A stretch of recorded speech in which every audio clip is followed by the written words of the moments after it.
आखिर क्या हुआ था जब विज्ञान ने रामायण को देखा।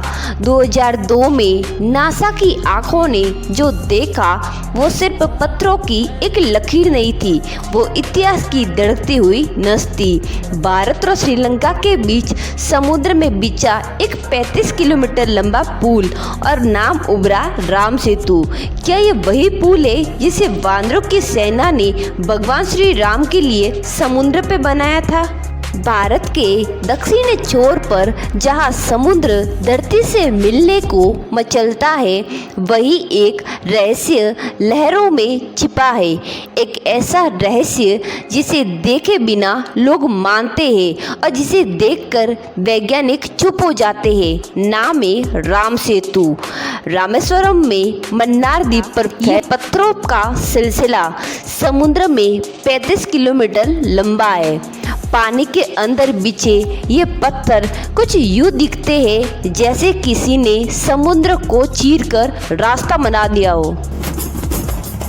2002 में नासा ने जब धरती के ऊपर से सैटेलाइट तस्वीर ली तो हिंद महासागर में कुछ उभरा पत्थरों की एक रहस्यमय रेखा जो सीधी, सुव्यवस्थित और मानो किसी हाथ से बनाई गई हो।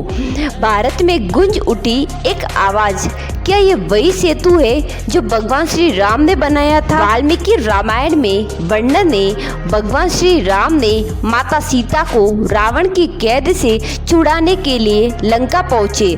समुद्र रास्ता रोक रहा था। वानर सेना के योद्धा नल और नील पत्थरों को समुद्र में डालते गए और वो पत्थर तैरे बिना एक पुल जिससे भगवान श्री राम, लक्ष्मण और पूरी सेना लंका तक पहुँचे। ये था सेतु बंद, आज जिसे हम राम सेतु कहते हैं। जब वैज्ञानिकों ने इस क्षेत्र की गहराई नापी तो पाया रेत की परत नीचे है और उस पर रखे गए हैं पत्थर 7000 साल पुराने हैं और नीचे की रेती उससे भी पुरानी। यानी ये पत्थर वहाँ कुदरती नहीं, इंसान ने रखे हैं। हमारे हिसाब से ये पुल एक मानव निर्मित संरचना हो सकती है क्योंकि प्रकृति इतनी सीधी रेखा नहीं बनाती। पानी के अंदर उतरते गोताखोरों को दिखाई देते हैं चूने पत्थर, तने हुए पत्थर, लेकिन सवाल वही है, ये यहाँ आए कैसे और क्यों कोई इंसान इसे समुद्र के बीचों बीच रखेगा?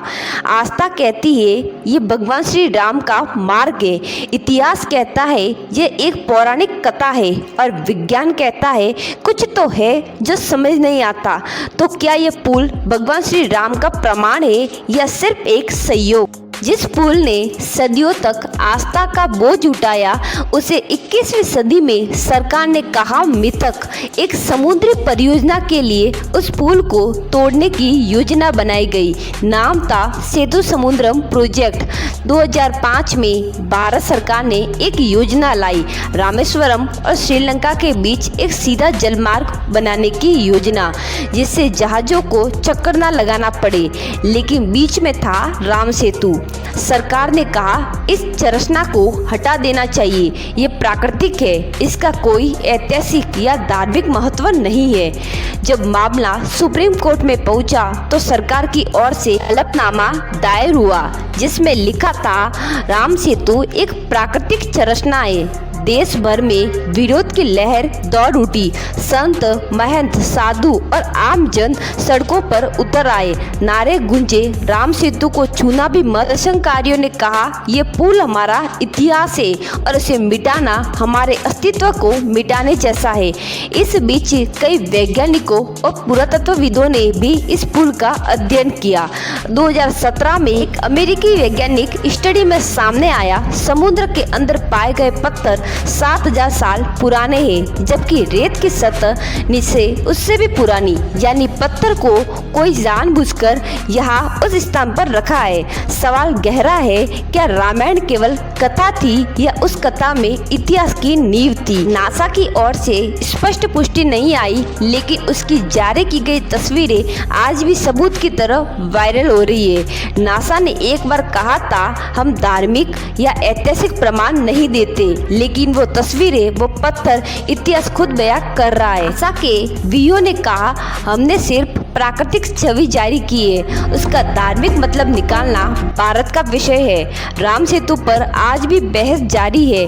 कुछ कहते हैं ये एक धार्मिक विश्वास है, कुछ कहते हैं ये ऐतिहासिक संरचना है और कुछ अब विज्ञान से पूछ रहे क्या तुम साबित कर सकते हो। अगर विज्ञान सवाल उठाता है तो जवाब भी ढूंढना उसकी जिम्मेदारी है। राम सेतु आज भी वही है, समुद्र की लहरों में चुपचाप खड़ा, जैसे हर आने वाले युग में पूछ रहा हो तुम मुझे मिटाना चाहते हो, पहले अपनी जड़ों को पहचानो। अगर आपको वीडियो पसंद आई हो तो लाइक करें, शेयर करें और चैनल को सब्सक्राइब जरूर करें और कमेंट में जय श्री राम जरूर लिखें।